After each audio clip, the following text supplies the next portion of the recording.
In today's video, I'm going to teach you how to remove conversation threads in Outlook. If your emails are stacking into a single conversation and you'd rather see each message listed on its own, you can turn off conversation grouping in just a few clicks. I'll walk you through both the new Outlook experience, which includes the web and the new desktop app, and the classic Outlook for Windows, so you can use the steps that match what you see on your screen. Let's start with the new Outlook interface. This is the version that looks the same on the web and in the updated desktop app. Look to the top right and click the Settings gear icon.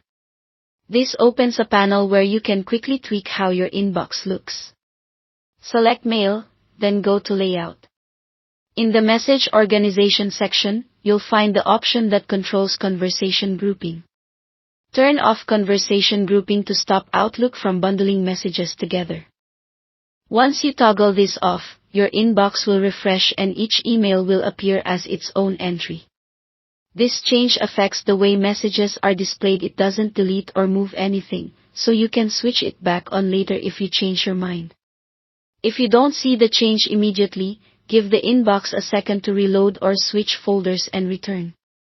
Now, if you're using Classic Outlook on Windows, the setting lives on the ribbon. Go to the View tab at the top of the window.